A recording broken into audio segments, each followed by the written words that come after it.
आज पु ल देशपांडे ह्या ठिकाणी जी वृक्षाची चोरी झाली त्या संदर्भात तक्रार झाली. आज सभागृहामध्ये स्टँडिंग कमिटीमध्ये प्रश्न उपस्थित केला आणि नेमकी त्याची माहिती काय आहे. संबंधित विभाग प्रमुखांनी त्याची माहिती दिली की कवीट म्हणून त्याचं एक झाड आहे ते पडलं होतं कलाग्राममध्ये आणि संबंधित अधिकाऱ्यांनी ते झाड तुटल्यानंतर एकत्र करण्यास सांगितलं असताना संबंधित एक ठेकेदार तिथं आला. त्याने पूर्ण वृक्षाची तोड करून टेम्पोमध्ये भरून डायरेक्ट विदाऊट सुरक्षा रक्षकांना न सांगता ती बाहेर घेऊन गेल्यानंतर मग स्थानिक काही नागरिकांनी तिथं हे टेम्पोत वृक्ष घेऊन जात असताना पाहिलं आणि तक्रार त्या ठिकाणी केली.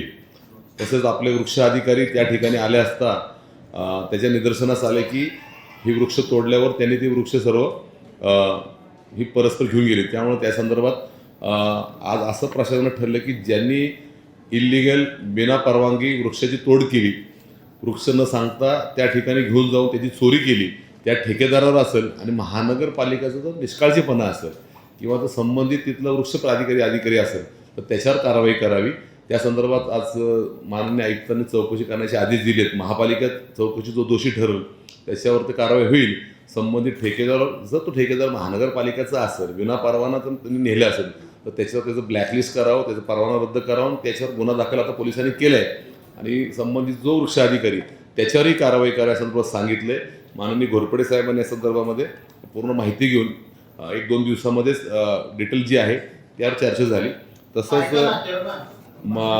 कलाग्राम आणि पु ल देशपांडे जी सिक्युरिटी आहेत, जसं काल वृक्ष चोर करून म्हणजे चोरणी झाडं त्यांनी नेली तर तो संबंधित जो सुरक्षा रक्षक होता कोण आहे त्याची माहिती घेऊन त्याच्यावर पण कारवाई करावी आणि मागच्या काळातही सुरक्षा रक्षक तिथं जे असतील त्यांना बदलण्यासंदर्भात सुद्धा तात्काळ आज संबंधित खाते प्रमुखाला मी सांगितलंय ते सुद्धा होतील आणि पुढच्या काळातही त्या ठिकाणी सिक्युरिटी चांगली पाहिजे. सर्वच गार्डन असेल पुण्यातले पु ल देशपांडे असेल किंवा संभाजी बाग असेल, ज्या ज्या ठिकाणी गार्डन सुरक्षा रक्षक असले पाहिजेत आणि तिथल्या कुठल्याही गोष्टी चोरी होता कामा नये लक्ष दिलं पाहिजे असे आज सूचना देण्यात आल्या.